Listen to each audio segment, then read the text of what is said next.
Sand bridge construction. मत्स्यगढ़ नाम का एक गांव था। जैसे गांव का नाम था वैसे ही वहाँ पर सब मछुआरे ही थे।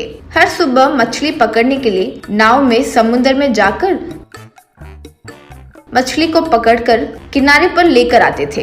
एक मछुआरा दूसरे मछुआरे से कहता है, अरे कब तक हम ये मछलियों को एक अपने गांव में ही बेचते रहेंगे? शहर में ये मछलियों को बेचने पर अच्छा मुनाफा हो सकता है ना? इसमें तुझे नहीं पता ऐसा क्या है? हमारे गांव से शहर जाने के लिए ये नदी पार करनी पड़ती है। नदी का भाव इतना ज्यादा है कि इसे पार करना बहुत मुश्किल है। अब तक हमने कई लोगों की जान गंवा दी है। हमारे गांव में जब तक ब्रिज नहीं आता तब तक हम कुछ नहीं कर सकते। वही गांव में रविकांत नाम का एक कॉन्ट्रैक्टर था। वो गांव के सारे रोड्स इत्यादि का कॉन्ट्रैक्टर वही लेकर रोड्स बनाता था। एक बार कॉन्ट्रैक्टर रविकांत अपने आदमियों के साथ रोड बना रहा था, तब एक काम वाला आकर, क्या भैया, रोड बनाने के लिए रेत का ज्यादा इस्तेमाल करने कह रहे हो? ऐसा तो रोड बहुत जल्द खराब हो जाएंगे भैया।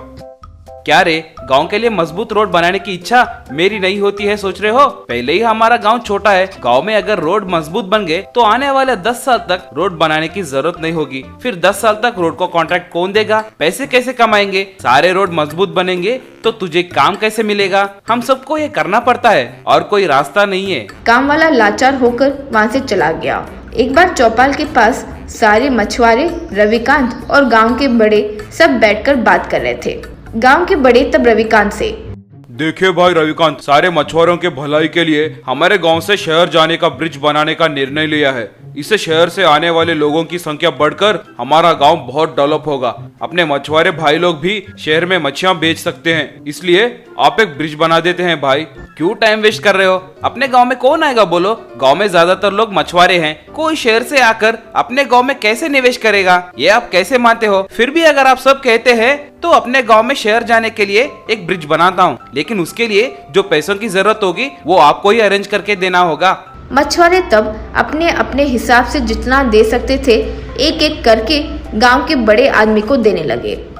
गांव का वो बड़ा आदमी ने सब पैसे इकट्ठे करके उन पैसों को उन्होंने रविकांत को दे दिया।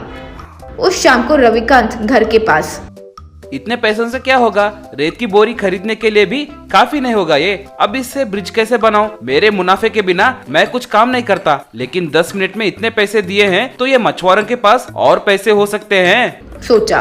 अगले दिन रविकांत ने ब्रिज बनाना शुरू कर दिया। कुछ ही दिनों में उसने पूरा ब्रिज खड़ा कर दिया। ब्रिज देखते ही गांव के सब लोग बहुत खुश हुए। जैसे ही एक मछुआरा ब्रिज पर चलने लगा, अचानक से धीरे से हवा आने लगी। उससे ब्रिज के ऊपर जो भी रेत था वो एकदम से उड़ने लगा। वो एक रेत की तूफान की तरह बदल गया और सबके ऊपर रेत गिर पड़ा। ये क्या है भाई, थोड़ी सी हवा आते ही ब्रिज से इतना ज्यादा रेत आ रहा है। यही तो इसकी स्पेशलिटी है, इसको सैंड ब्रिज कहते हैं। ये क्या है भैया, इतनी मेहनत करने के बाद हमने पैसे दिए थे, आप ऐसे कैसे कर सकते हैं? फिर आपके दिए हुए पैसे से इससे अच्छा ब्रिज कोई बना सकता है क्या? और वैसे भी तुम लोगों को ब्रिज क्यों चाहिए? ऐसे बदतमीजी से बात किया। ये ब्रिज सिर्फ मेरे लिए नहीं है, गांव के सभी लोगों के लिए फायदेमंद है। इस ब्रिज की वजह से गांव पूरा डेवलप हो सकता है भैया। अरे आपके सेंटिमेंट्स पे ऑइंटमेंट लगाओ, ये सब डायलॉग्स मुझे मत बोलो। मेरे फायदे के बिना मैं कोई काम नहीं कर सकता। कहते हुए वहां से चले गया। कुछ दिनों बाद बहुत बारिश हुई। वो बारिश की वजह से ब्रिज पूरा गिर गया। गिरते हुए ब्रिज को देखकर मछुआरे सब रविकांत के पास गए। भैया भैया, बारिश की वजह से अपना ब्रिज पूरा गिर गया। उसमें मैं क्या कर सकता हूँ भाई? और वैसे भी ये वो प्रकृति की विपत्ति है ना, उसका जिम्मेदार मैं तो नहीं हूँ ना। तो अब क्या करेंगे भाई? करना क्या है, और पैसे लेकर आओ। इस बार ब्रिज को और मजबूत बनाऊंगा। तब मछुआरे लाचार होकर वहां से लौट गए। उस शाम अचानक रविकांत के घर में उसकी बेटी को चक्कर आकर वो जमीन पर गिर गई। तब रविकांत अपनी बेटी को शहर के अस्पताल में लेकर जाने नदी के किनारे पहुंचा। किनारे के पास कुछ मछुआरे थे। रविकांत तब उन मछुआरों से, अरे अर्जेंट बोट निकालो, शहर जाकर मेरी बेटी को अस्पताल में ज्वाइन कराना होगा, कहते हुए रोने लगा। ये प्रकृति की विपत्ति है भैया, इसमें हम क्या कर सकते हैं? इतनी बारिश में अगर नाव में गए तो नाव डूब जाएगा। हमें माफ कर दो। मेरी बातें ही मुझे याद दिला रहे हो ना। मैं जो भी किया गलत किया, मुझे माफ कर दो। मेरी गलती की सजा मेरी बेटी को मत दो। प्लीज दया करके इसको बचा लो। कहते हुए और रोने लगा। अब समझ आया भैया, ये ब्रिज सिर्फ हमारे लिए नहीं था। आपके जैसे परिस्थिति गांव में बहुत लोगों को आई थी, उन सब के लिए भी मैंने ये ब्रिज बनाने के लिए कहा था। चलो भैया। कहते हुए बोट पे बिठाकर शहर की ओर चल दिए। अस्पताल में डॉक्टर रविकांत की बेटी को देखकर कोई चिंता की बात नहीं है, 2 दिन में ठीक हो जाएगी। कहते हुए प्रिस्क्रिप्शन दिया। कुछ दिनों बाद रविकांत सब मछुआरों से मिलकर मेरे गलत कामों के लिए मुझे माफ कर दीजिए। उसका प्रायश्चित करने के लिए मैं यहाँ एक ब्रिज बनाऊंगा, मेरे अपने पैसों से बनाऊंगा। फिर रविकांत ने बड़ी मेहनत से गांव वालों के लिए एक मजबूत ब्रिज बनाया। उसके बाद शहर से आने जाने वाले लोग बढ़ते गए और गांव बहुत ज्यादा डेवलप हो गया था। Diamond tooth. रुद्राराम नाम के गांव में कौशल नाम का पहलवान हुआ करता था। वो बहुत बलवान था। एक बार गांव में एक मेले में कौशल गांव वालों, कृपया करके ये प्रयास घर पर ना करें। ये सब मैं बहुत अनुभव और देख रेख के साथ और बहुत सारे सुरक्षा उपाय के साथ मैं ये सब कर रहा हूँ। यूं कहकर एक बड़े से रोड रोलर को खींचने लगा। वो देखकर सारे गांव वालों ने खूब ताली बजाई। उसी गांव में एक घमंडी जमींदार गांव वालों को यूं कौशल के लिए ताली बजाते हुए देखकर, ओ कौशल, तू सच में बहुत बलवान है, लेकिन क्या फायदा? ये बस रोड रोलर को रोकने के अलावा तुम किसी काम के नहीं हो। यूं उसका मजाक उड़ाने लगा। ये क्या है भाई? कौशल हमारे गांव के लिए बहुत अच्छा नाम लेकर आया है। आसपास के गांव वालों में कौशल के टक्कर का कोई नहीं है, इसलिए। वही तो मैं कह रहा हूँ, इतना पहलवान होकर भी इतने गरीब की तरह है, इसलिए 4 पैसे मिलने वाले काम करने के लिए कह रहा हूँ। मुझे कोई समझता ही नहीं। मैं हमेशा आपके भलाई के लिए ही कहता हूँ। कहकर वहां से चला गया। उन बातों से कौशल बहुत दुखी हो गया था। उस शाम कौशल घर के लिए कुछ लकड़ियां लाने के लिए जंगल अपने बंडी पर गया। एक जगह ऐसे जब वो अपना बंडी लेकर जा रहा था, कई दूर से एक हाथी की आवाज सुनाई दी।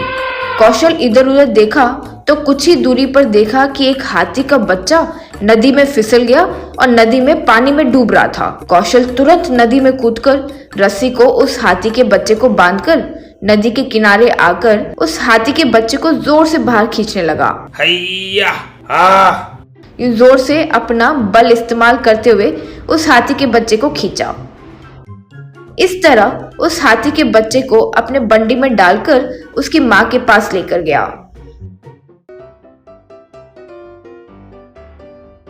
उस हाथी की माँ बहुत गंभीरता के साथ बहुत बड़े बड़े हीरे जैसे दांतों के साथ वहां थी।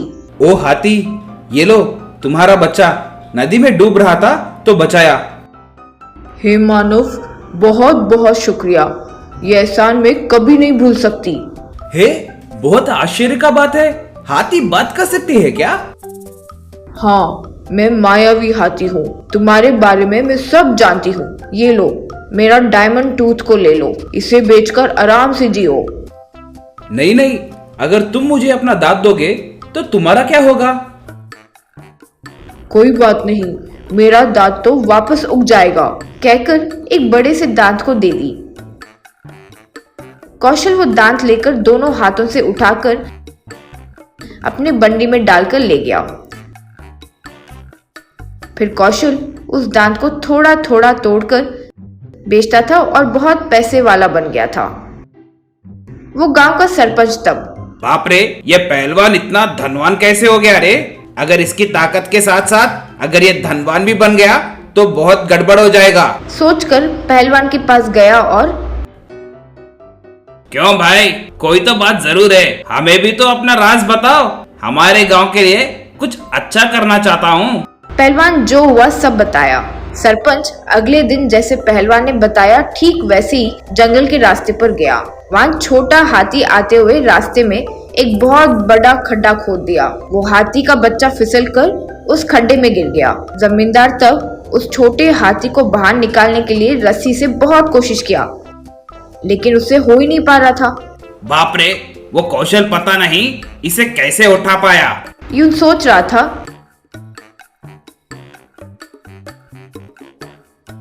तो इतने में उस हाथी की माँ वहां आई। उस हीरो वाले दांत के हाथी को देखकर जमींदार दंग रह गया और ओहो, इतने सारे हीरे हैं। सोचकर, हाथी जी, आपका बच्चा इस खड्डे में गिर गया था, मैं बचाने की कोशिश किया। तब हाथी अपने बच्चे को उस खड्डे से बाहर निकाली। दोनों जब जा रहे थे तब जमींदार, बस उतना ही क्या, गिफ्ट्स वगैरह नहीं मिलेंगे?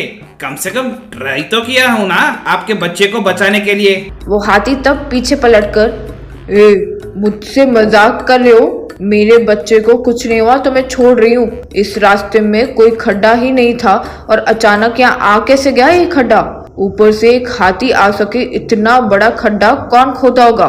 जरूर तुमने ही कुछ किया होगा, कहकर अपने दांत से जमींदार को उस खड्डे में फेंक दी। बचाओ बचाओ, मुझे सबक मिल गया है, बचाओ बचाओ, यूं चिल्लाने लगा। इस तरह वो हाथी उस जमींदार को सबक सिखाई।